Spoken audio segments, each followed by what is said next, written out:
न पुण्यम् न पापम् न सौख्यम् न दुःखम्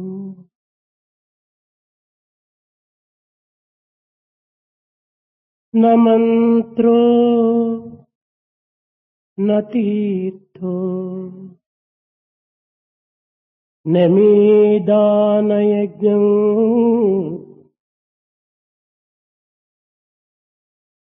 अहं भोजनैव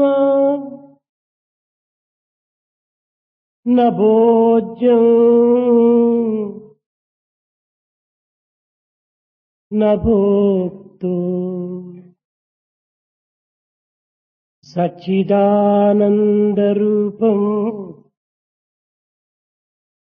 सत्यं शिवं सुन्दरम् न पुण्ये न पापे न सौख्ये न दुःखे न मन्त्रो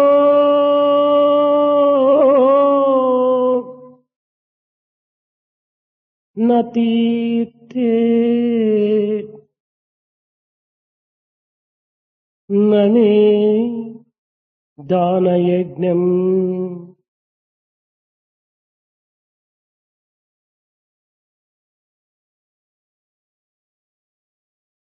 अहं भोजनैव न भोज्यम् न भोक्तो सच्चिदानन्दरूपम्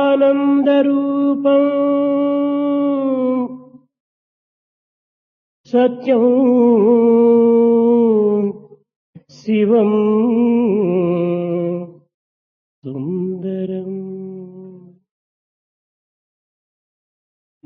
నేను పుణ్యము కాదు పాపము కాదు.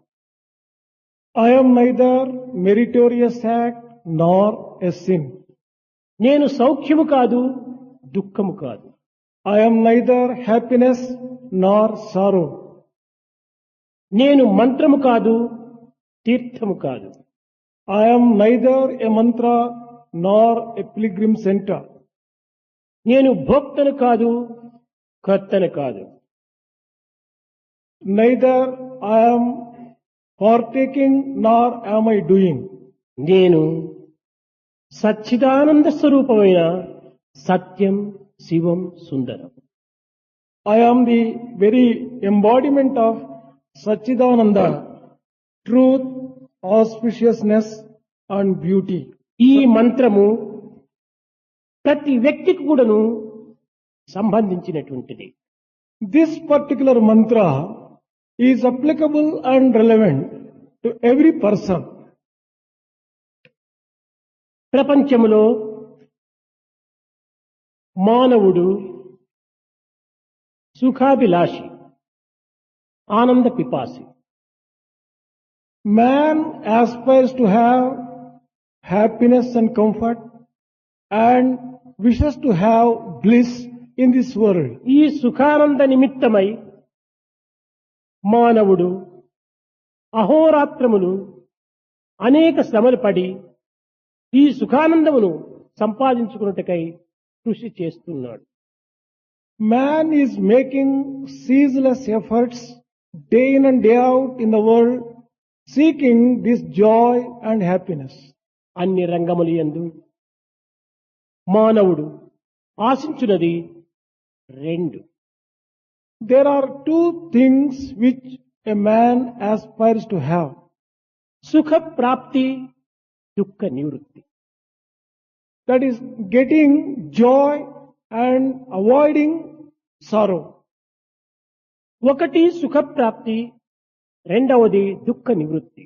The first one is the acquiring of joy. The second one is avoiding sorrow. మానవుడు సుఖాన్ని కోరటంలో ఉండినటువంటి అంతరార్థం ఏమిటి? What is the inner meaning in man aspiring to have always joy? మానవుడు నిరంతరము ఆనందమును ఆశించుటలో ఉండినటువంటి అంతరార్థం ఏమిటి? What is the inner significance of man aspiring to have bliss always? ఇది కేవలము ఆధ్యాత్మికమునందే కాక వైజ్ఞానమునందు కూడాను దీనికి అనేక ఆధారములుంటున్నవి. There you can find basis not merely in terms of spiritual language, but even in scientific terms. మానవుడి యొక్క స్వభావము స్వరూపము ఆనందమే. Man's nature and very form is bliss. అతను సుఖస్వరూపుడు. He is the very embodiment of sukha. తన happiness. స్వభావమైనటువంటి యొక్క ఆనందమును సుఖమును ఆశించుటలో అతనికి అధికారం ఉన్నది. He has every right to aspire to have joy and bliss, which is his very nature. అతని స్వరూపమే అది. His very form is that. చక్కెర సహజంగా తీపిగా ఉంటాది.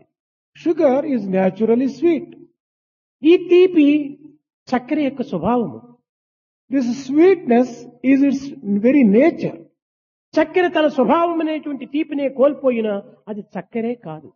If sweetness is lost by sugar, it cannot be called sugar at all. విచ్చిన గులాబీ పుష్పము పరిమళాన్ని అందిస్తుంది, సుగంధాన్ని అందిస్తుంది. The blossomed rose flower spreads fragrance. ఈ గులాబీ పుష్పమునకు ఇది స్వభావము. Fragrance is the very nature of rose. అదే విధంగానే మానవుడు సుఖమును ఆనందమును కోరుట లోపల ఒక వారి యొక్క స్వభావమే కనుక దాని కోరుటలో అధికారం ఉన్నది. Similar is the case of man. As man's nature is joy and bliss, he has every right to aspire for మానవుని them. యొక్క స్వభావమైన సుఖానందమునే కోల్పోయినా తాను మానవుడే కాదు. If he ceases to have joy and bliss, he cannot be called a man at all. కనుక మానవుడు ఈ అంతరార్థాన్ని గుర్తించి తాను సుఖము కోరుట లోపల ఉండినటువంటి యొక్క రహస్యాన్ని కూడాను తాను అర్థం చేసుకోవాలి. Realizing the inner meaning of this, man has to understand as to why he continuously seeks joy and bliss. ఒక చిన్న ఉదాహరణ, One small example. సహజమునకు విరుద్ధమైనటువంటి స్థితి యందు అది మనకు విచిత్రంగాను వికారంగాను రూపొందుతుంది. Everything which is contrary to nature looks rather surprising and crooked. మనము మార్గములో నడుస్తున్న సమయంలో అదే మార్గం నందు ఏదో ఒక వ్యక్తి చాలా దుఃఖిస్తూ ఉంటాడు. Suppose you are taking a walk on the road, you come across a person who is rather sad. కానీ అటు ఇటు పోయేటువంటి ప్రతి మానవుడు కూడాను నిలిచి అదే దుఃఖమునకు కారణం ఏమిటని ప్రశ్నిస్తాడు.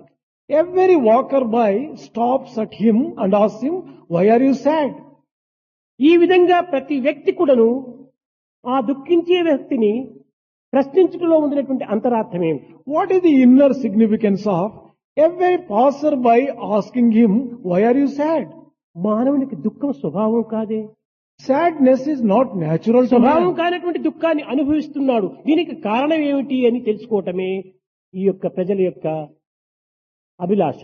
People are asking him as to why he is sad because sadness is not natural to man. Therefore, they want to find out the reason. కనుకనే అతని స్వభావం కానటువంటి దానిని అనుభవిస్తున్నటువంటిది చూచినటువంటి ప్రతి వ్యక్తి కూడాను ఒక ఆశ్చర్యంగా ప్రశ్నిస్తాడు.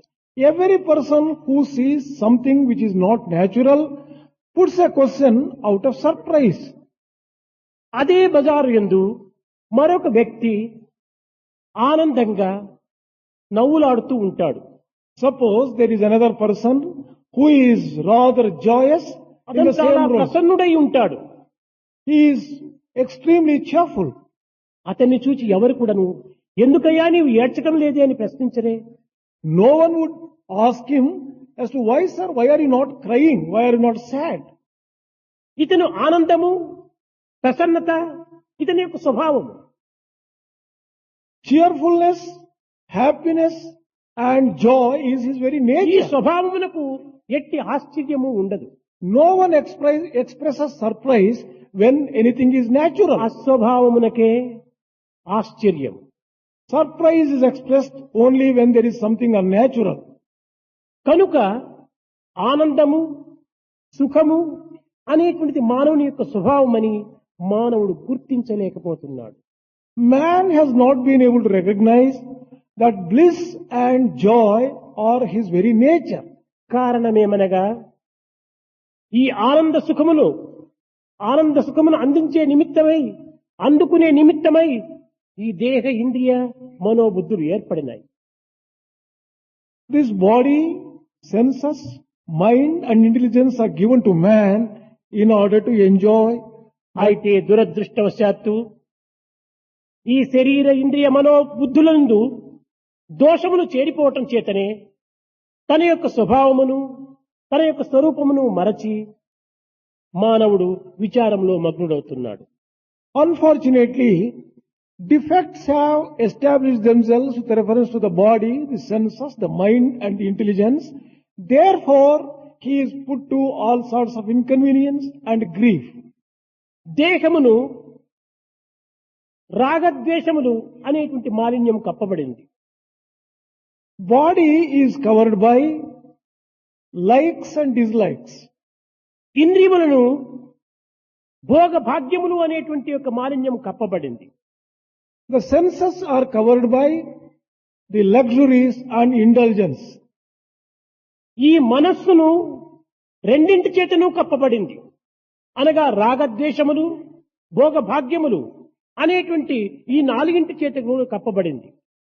Mind is covered by all the four, the attachment and hatred and the luxuries and indulgence. కనుకనే మానవుడు తన యొక్క స్వరూపాన్ని తాను తెలుసుకోలేకపోతున్నాడు. That is the reason why man has not been able to recognize his real nature. ఈ భౌతికమైన లౌకికమైన భోగభాగ్యములు సుఖ సంతోషములే తన యొక్క ఆధారములని తన స్వరూపమని విశ్వసిస్తున్నాడు. He is believing wrongly that this physical and worldly wealth, comforts are his very nature and his very form. ఇవి కేవలము కదిలిపోయేటువంటి మేఘములు. All these worldly things are like passing clouds. ఇందులో ఒక్క మేఘము కూడాను శాశ్వతంగా నిలిచేటువంటిది కాదు. Not even one cloud is going to be permanent. కానీ సుఖానందములు శాశ్వతమైనటువంటివి. But joy and bliss are permanent. కనుక మానవుడు తాను భుజించేటువంటి ఆహారం వల్ల ఈ రాగద్వేషములు భోగ భాగ్యములు అభివృద్ధి అవుతున్నవనేటువంటి సత్యాన్ని గుర్తించే ప్రాచీనులు దీనికి ఒక చక్కని రాజమార్గమును కనిపెట్టారు. The ancients realized that on account of the food partaken by man, he is subjected to likes and dislikes and also the luxuries and aspiration for wealth, etc. They have found out a way out. భుజించుటకు పూర్వము కొన్ని ప్రోక్షణల చేత ఆహారమును పరిశుద్ధి గావించుకునేటువంటి వారు. They used to adopt certain measures to purify the food by filling water around it. అన్నం బ్రహ్మ రసో Vishnu. Food is Brahma and Raso Vishnu.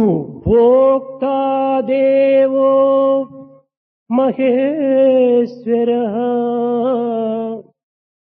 It is Maheshwara who partakes this. అన్నం బ్రహ్మ రసో Vishnu. The solid food is Brahma. భుజించేటువంటి అన్నము బ్రహ్మతో సమానం. The food partaken is equal to Brahma. రసము దీని యొక్క essence అంటారు. అనగా త్రాగే నీరు ఇంకా అనేక రకమైనటువంటి భుజించేటువంటి పదార్థముల యొక్క సారములు ఇది విష్ణు స్వరూపం అన్నారు. The water And the essence of all the foods taken is the very form of Vishnu. భోక్తా దేవో Maheshwara. The God who is partaking is Maheshwara. అనగా మేము భుజించేటువంటి అన్నము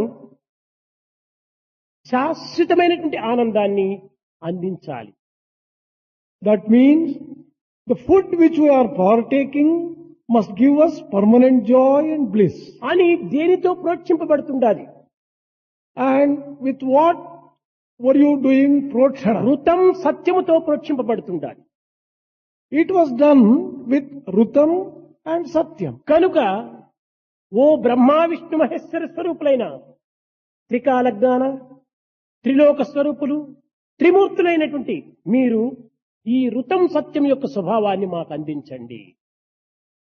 O Brahma, Vishnu, Maheshwara, who are the Trinity and who represent the three times, you bless us with the Rutam and Satyam.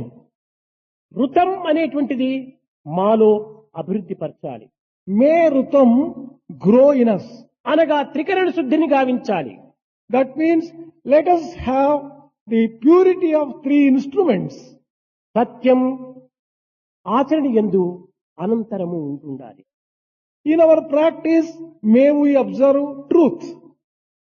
ఈ విధమైనటువంటి ఆహారమును ఋతంగా సత్యంగా మార్చుకునే నిమిత్తమై ఆహారమును ప్రోక్షించి పవిత్రము గావించి ప్రసాదంగా స్వీకరించేటువంటి వారు. They used to offer protshana and purify the food and transform the food into Rutam and Satyam. కానీ ఈనాటి మానవుడు మేధాశక్తినే ప్రధానంగా ఉంచుకొని ఈ ఋతం సత్యములనేటువంటి దానిని విస్మరించి మేధాశక్తికి మించినటువంటి శక్తి మరొకటి లేదు ఈ జగత్తునందు అని విర్రవీగుతున్నారు. Today's man is going on the wrong path thinking that intelligence alone is supreme and Rutam Satyam are not at all required. He is శంకరాచార్యుల వారు దిగ్విజయ యాత్ర చేసే సమయం నందు మండన మిశ్రునితో వాదన ఏర్పడింది.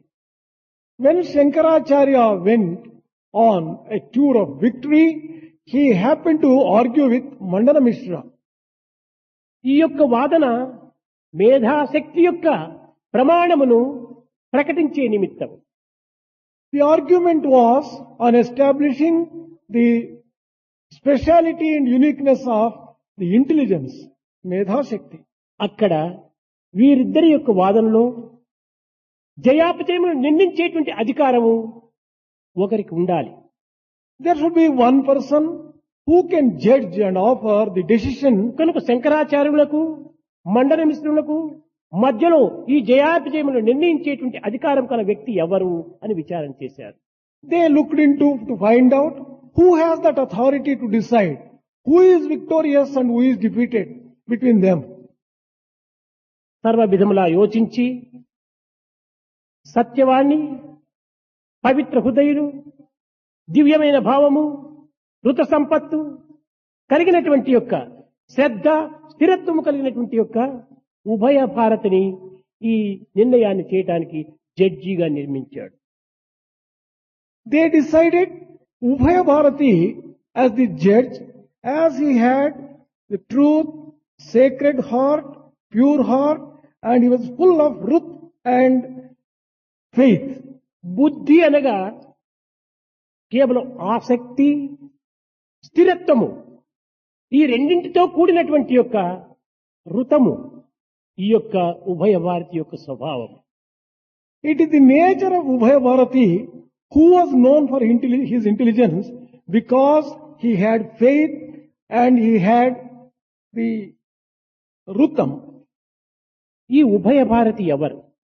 Who is this Ubhaya Bharati? మండన మిశ్రుని భార్య. Ubhaya Bharati is the wife of Mandana Mishra. శంకరాచార్యునకు ఈ మండన మిశ్రునకు వాదము జరుగుతున్నప్పుడు ఎవరైనా లోకములో తన భార్యనే జయాపజయములు నిర్ణయించమని ఎవరైనా ఆపోజిట్ పార్టీ వాళ్ళు కోరటారా?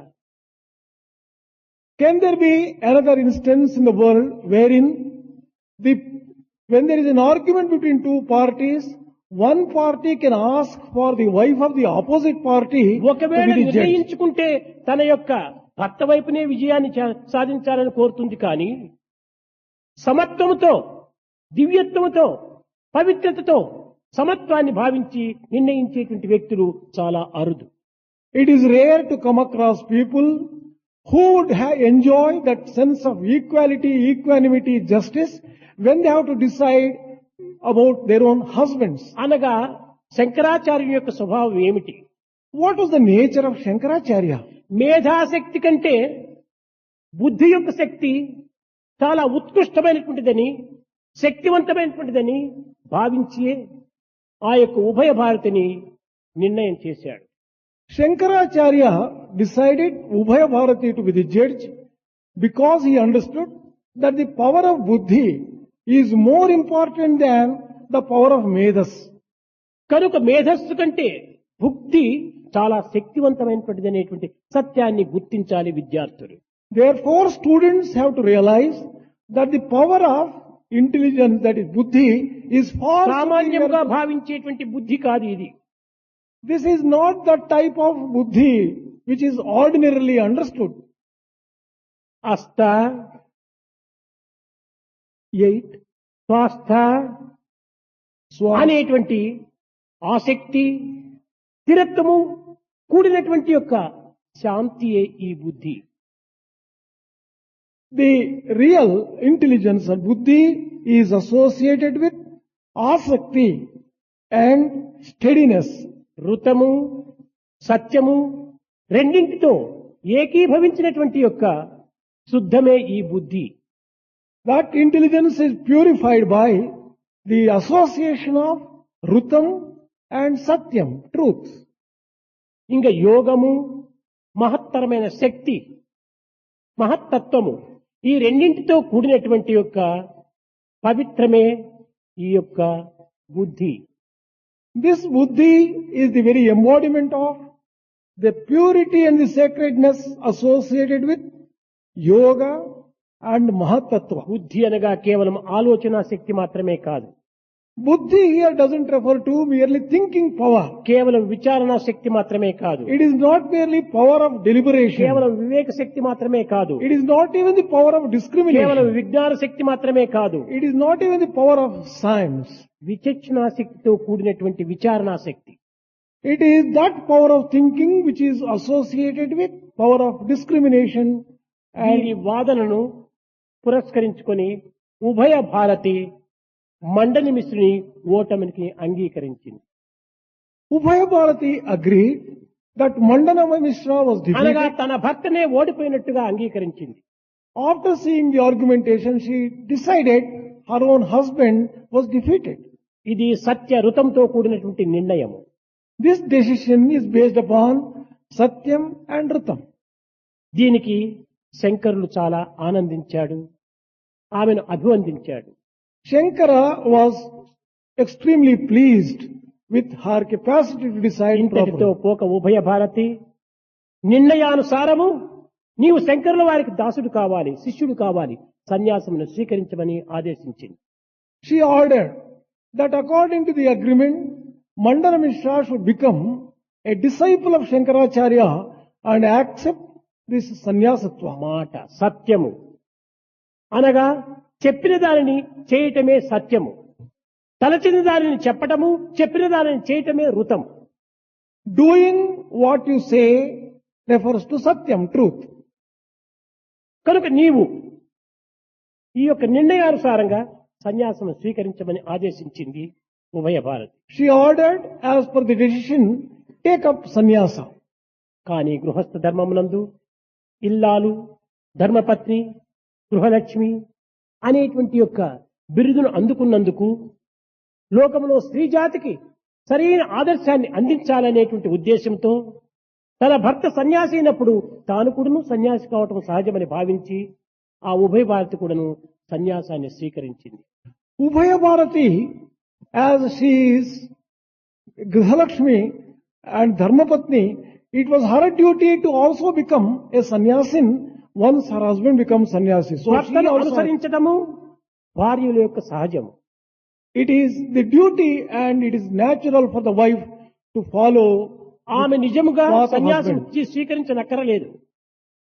There was no need for her to accept sannyas at all. కానీ లోకాదర్శన నిమిత్తమై తాను సన్యాసమును స్వీకరించింది. In order to set an example for the world, she accepted sannyasa.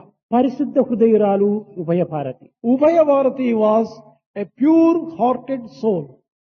ఆమె ఒక ఆశ్రమం నిర్ణయించుకొని కేవలము మేధాశక్తిపై ఆధారపడి మేధాశక్తి చేత జయ విజయాలను పొందాలనేటువంటి యొక్క అపేక్షలు కలిగినటువంటి యొక్క అహంకార వ్యక్తులకు సరైనటువంటి మార్గం నిరూపించాలనేటువంటి సంకల్పం తాను చేసుకుంది. She resolved that her husband, who was basing all his scholarship on Vedas, who is full of ego, should be taught a lesson, and she gave the correct decision. తాను ఆశ్రమం నిర్మించుకొని ఆశ్రమం నుంచి నదిలో స్నానం చేసే నిమిత్తమై తనను అనుసరించేటువంటి కొన్ని శిష్యురాళ్లతో ఆమె ఒకనాడు బయలుదేరింది. They built a hermitage by the side of a river, and along with the other disciples, they would go to the river and bathe every day. మార్గ మధ్యము లోపల సర్వసంగ పరిత్యాగి అని పేరుగాంచినటువంటి ఒక సన్యాసి There was a sannyasin who was found on her way to the river. నీరు త్రాగేటువంటి ఒక సొరకాయ బుర్ర అంటారు తెలుగులో. It was a very ordinary type of water jug was there. దీనిని ఎక్కడైనా బయట పెడితే ఎవరైనా దొంగిలిస్తారో ఏమో అనేటువంటి యొక్క భయం చేత దానిపైన ఉన్నటువంటి అభిమానం చేత ఆ సొరకాయని తల క్రింద పెట్టుకొని పండుకున్నాడు ఈ యొక్క సర్వసంగ పరిత్యాగి. This great sannyasin who had given up everything was attached to that small ordinary water jug, fearing that may be stolen away by someone else. He used it as a pillow and he was sleeping on that. అతనికి సరి అయినటువంటి జ్ఞానోపదేశం చెయ్యాలని సంకల్పించుకుంది ఉభయ Bharati. Ubhaya Bharati decided that she should teach him the correct path. అతను వినున్నట్టుగా తన యొక్క శిష్యురాళ్లతో చెప్తుండాలి. చూడవే, అతను సర్వసంగ పరిత్యాగి, కానీ సొరకాయ పైన మాత్రం అభిమానం వదలలేదు. In the hearing of that sannyasi who was just sleeping, she began telling her disciples, look at this particular person. He has given up everything in the world, but as attachment ఈ to this. చిన్న అల్పమైనటువంటి దాని ఎందే ఇంత అభిమానం ఉండినప్పుడు ఇంకా ఘనమైనటువంటి దాని ఎందు అభిమానం ఎంత గొప్పగా పోతుందో. If he has so much of attachment for such a small petty thing, how much more of attachment would he have on more important things? She ఇతని commented. పేరుకు తగినటువంటి ప్రవర్తన కాదే అనింది. His action is not in tune with the ashram he has accepted. విన్నాడు ఈ సర్వసంగ పరిత్యాగి. This person who has renounced everything, he heard it. మనసులో చాలా బాధ, ఉద్రేకము రెండు కూడాను చేరిపోయాయి. He was filled with anger and also excitement. ఒక్క స్త్రీ నన్ను ఇంతటి మాట అనటమా అని తనలో ఒక విధమైనటువంటి ద్వేషాన్ని కూడా అభివృద్ధి పరుచుకున్నాడు. He developed a sort of anger and hatred against her. After all, a woman commenting upon me. తిరిగి తాను స్నానం చేసి వచ్చే సమయం లోపల నా త్యాగం ఎట్టిదో చూడు అన్నట్టుగా ఆ తల క్రింద ఉన్నటువంటి సొరకాయను తీసి ఆమె పాదాల దగ్గరికి విసిరివేశాడు. When she was returning after bath from the river, the moment she approached him, he threw away that particular jug at her feet, declaring, look at my renunciation. I don't care for this thing. He threw it away. అప్పుడు ఉభయ భారత్ చెప్పింది, అయ్యో పాపం, ఒట్టి అభిమానమే కాదే అహంకారం కూడా ఉంటుండాలి అనింది. Then Ubhaya Bharati commented, well, you not merely have attachment, but you are full of ego also. ఈ అభిమానం అహంకారం అనేటువంటిది మానవునికి ఉండినంత వరకు కూడాను ఆత్మను అర్థం చేసుకోలేరు, ఆత్మానందాన్ని పొందలేరు అనింది. He also said, as long as men have attachment and ego and mindness, they would never be able to realize Atma. ఈ సత్యాన్ని సర్వసంగ ప్రత్యాగి గ్రహించాడు. This great renouncer of the world realized the truth. పరుగెత్తి వచ్చి ఆమె స్త్రీయా పురుషుడా అనేటువంటి విచారణ జ్ఞానమే చేయకుండా పాదములపైన పడ్డాడు. She ran to her, fell at her feet, not caring whether it was a man or a woman. నా దోషమును క్షమించమన్నాడు. Forgive my fault, he said. సహజంగా మానవునకు అన్ని విధములైనటువంటి యొక్క బంధనకు మూల కారణము అభిమాన అహంకారములే. It is the attachment and ego which bind man for everything. That is the very basis of all bonding. నేను అనేటువంటి అహంకారము, నాది అనే మమకారము, ఈ రెండూ పోయినప్పుడు నీవుగానే నిలుస్తావు. If you can get rid of the feeling of I and the feeling of mine, then you will remain your pure self. ఈ విధమైనటువంటి అహంకార మమకారములంతా కూడాను ఆహారం చేతనే కూడుతూ ఉంటాయి. All this ego and attachment come on account of the food that we partake. ఈ దుష్టమైన లేక దురార్జితమైన ఆహారము మానవుని అనేక విధములుగా కూడాను అజ్ఞానంలో ముంచుతుంది. The food acquired by unfair means, unfair earning, that will be పవిత్రమైన responsible భావములను for, అణచగొడుతుంది. that will suppress all good feelings in man.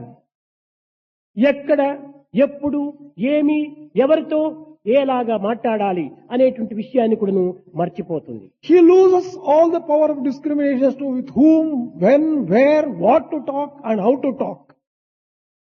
కనుకనే మహాభారత యుద్ధమునందు భీష్ముడు మహాజ్ఞాని, మహాత్యాగి. అతని యొక్క దీక్షను ఇట్టిది అట్టిదిని ఎవరు కూడాను వర్ణించలేరు. పితృ ఆజ్ఞ పరిపాలన శ్రీరామచంద్రుడు 14 సంవత్సరాల వరకు మాత్రమే పరిపాలించాడు. కానీ భీష్ముడు తండ్రి ఆజ్ఞను యావత్ జీవితం కూడాను అనుసరించాడు. Bhishma was a very uniquely great person. For the sake of his satisfying his father's wish, he undertook to remain bachelor throughout his life.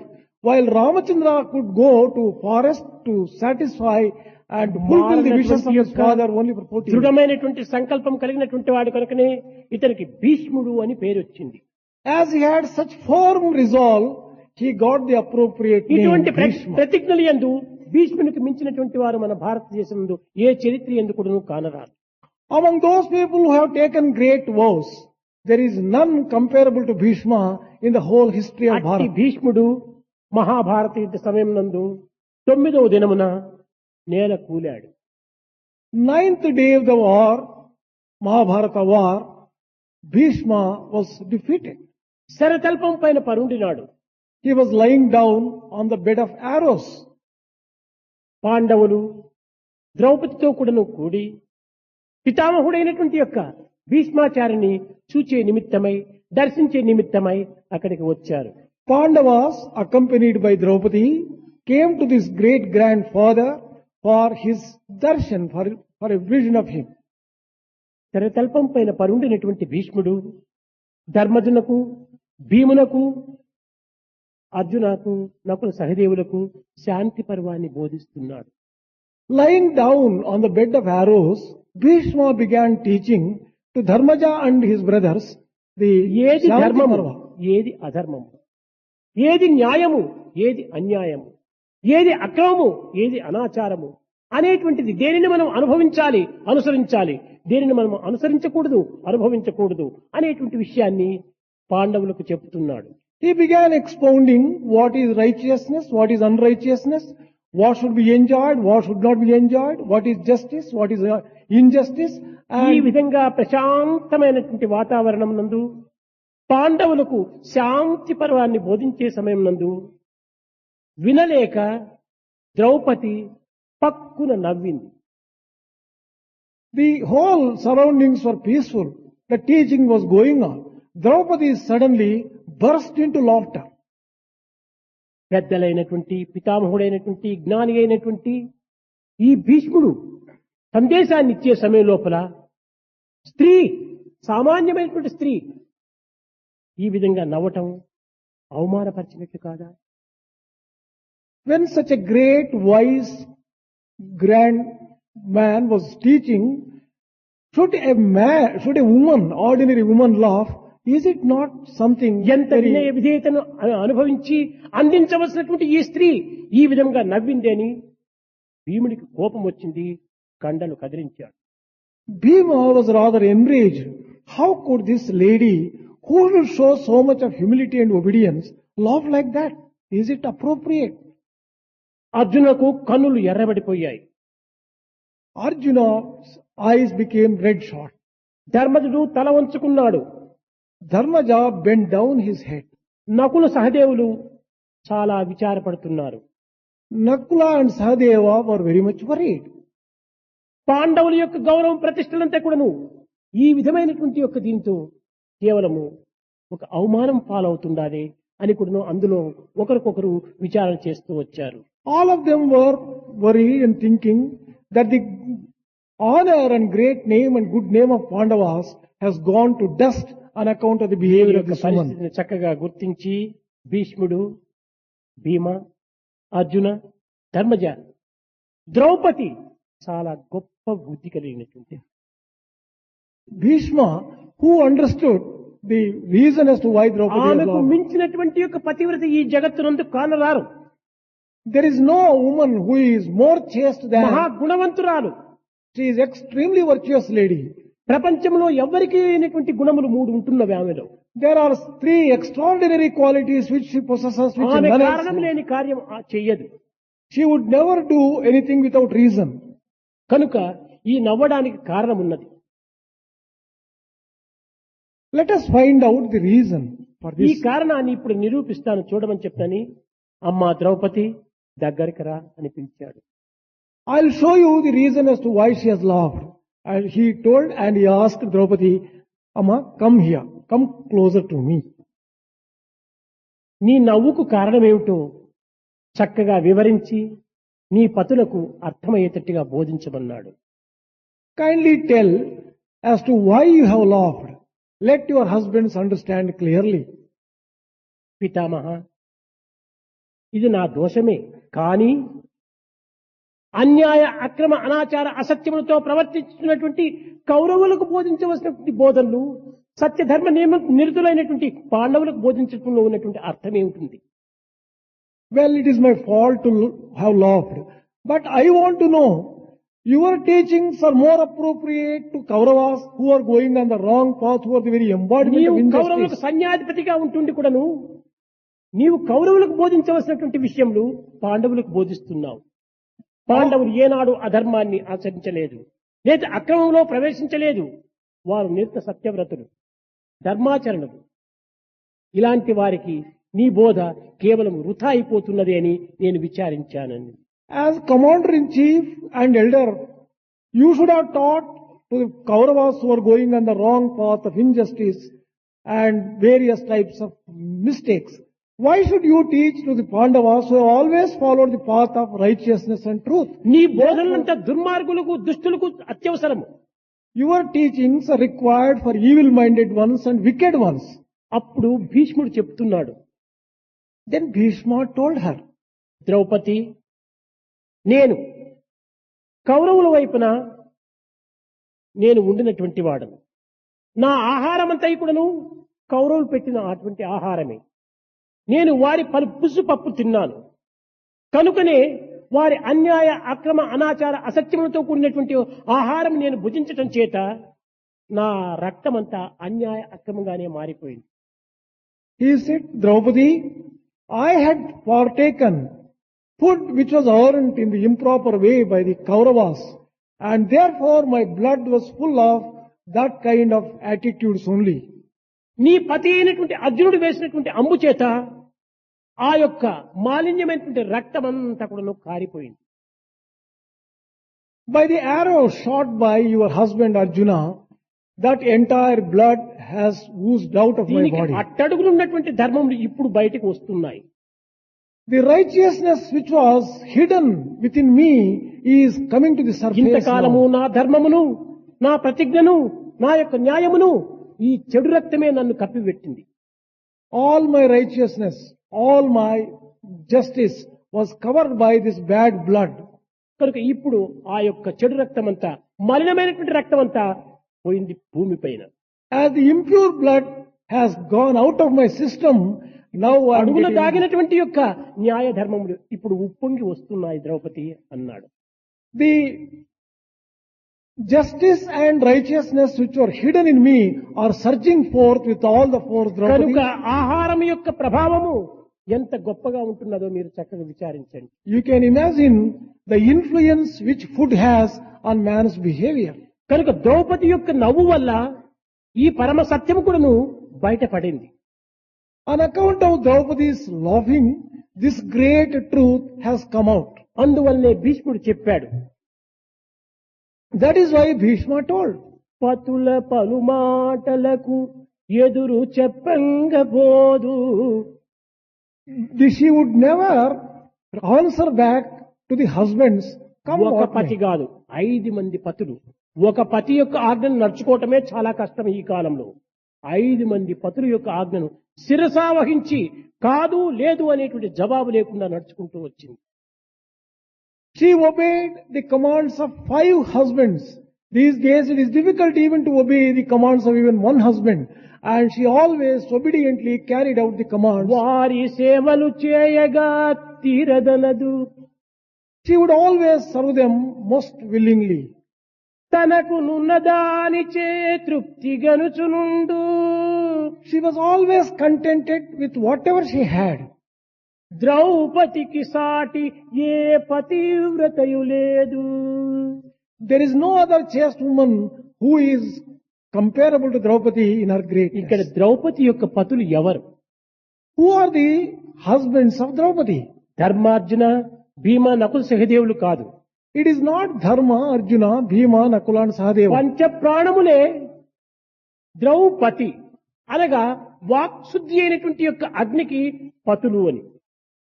Of ప్రతి the మానవుని pure word. ఎందుకును ఈ 5 పతులు ఉంటున్నాయి.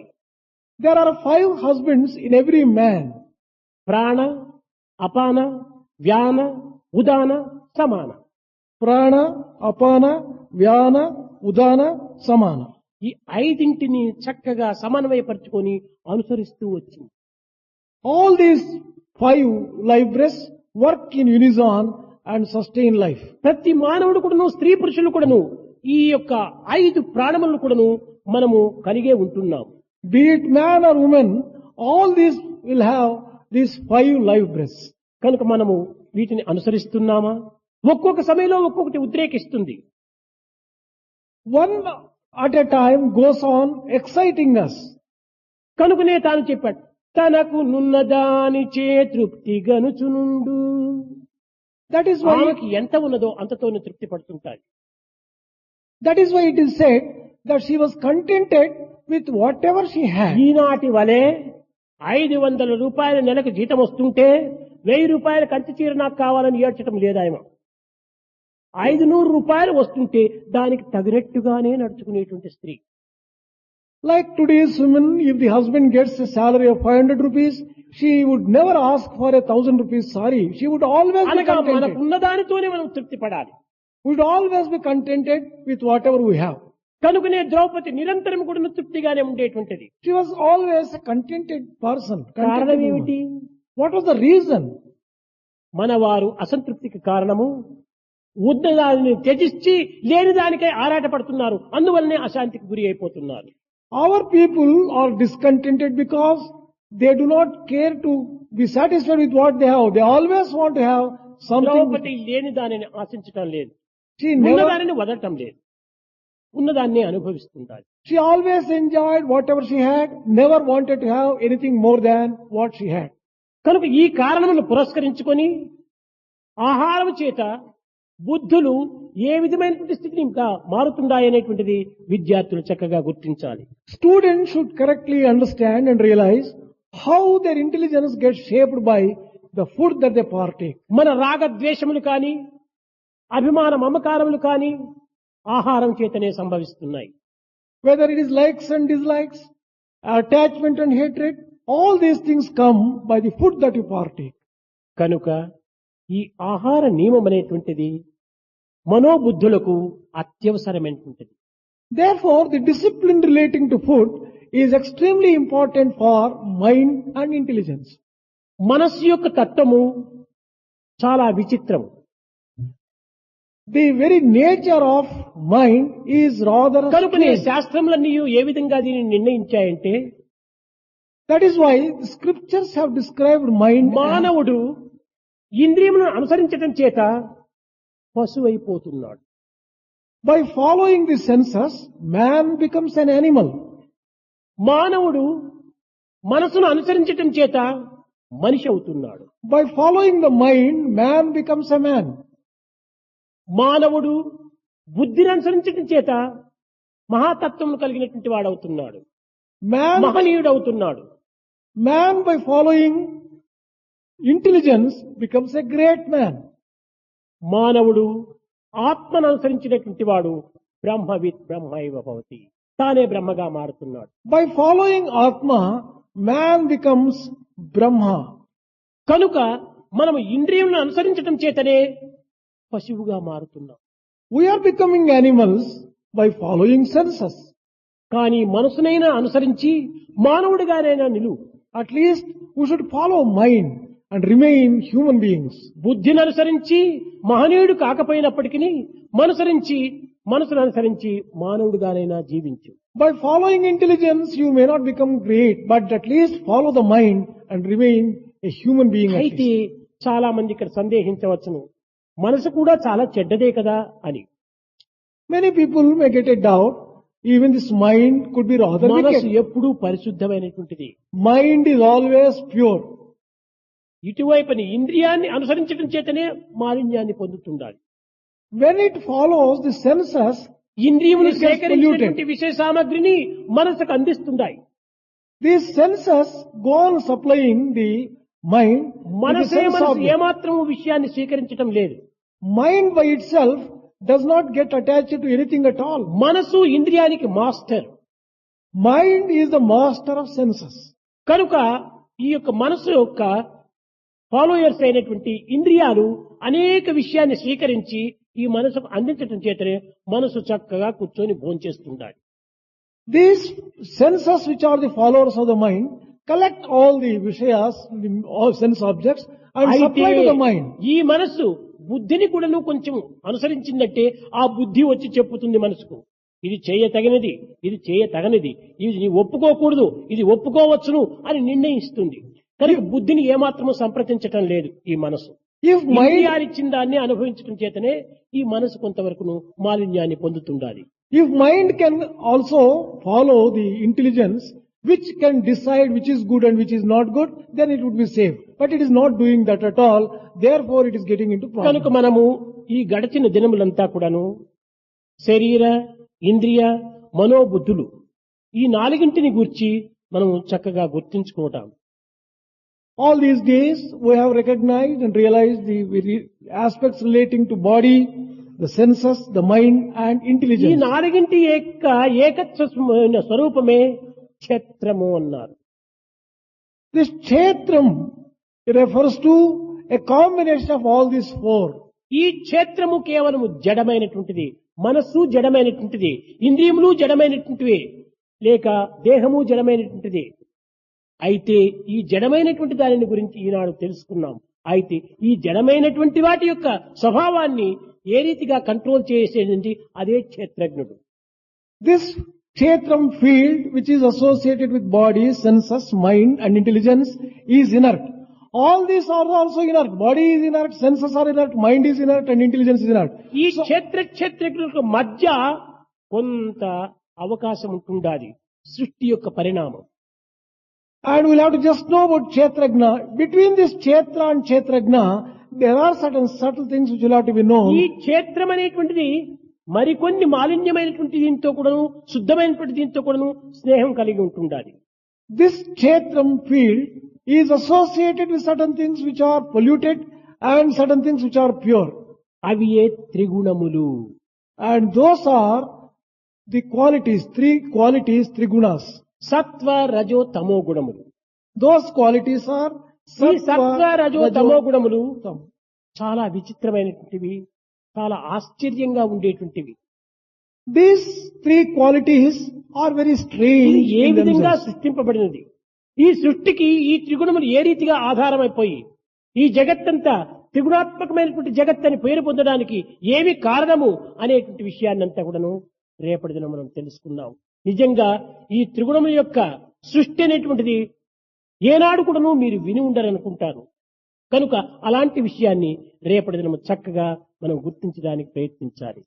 This entire creation is made up of these three qualities, and we'll have to understand the various aspects related to these qualities, how, what role they play. From tomorrow onwards, we'll try to know all the details. चित्त चोरा यशोदा के बाल नवनीत चोर गोपाल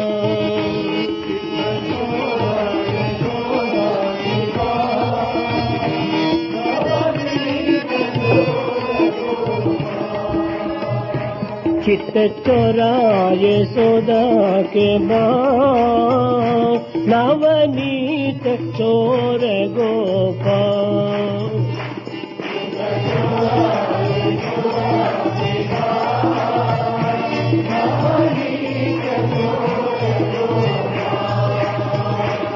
गोपाल गोपाल गोपाल गोवर्धन धर गोपाल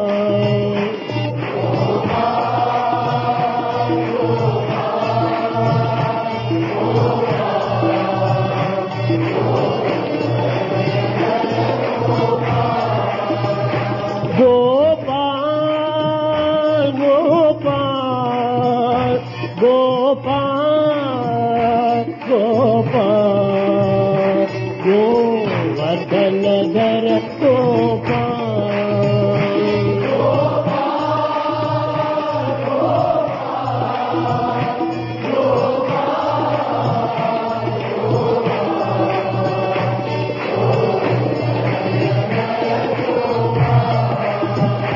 चित्त चोरा यशोदा के पास नवनीत चोर गोपाल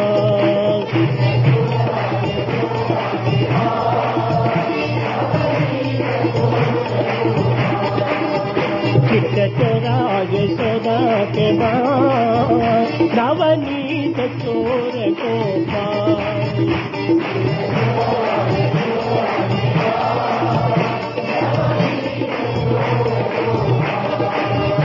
नवनीत चोर गोपाल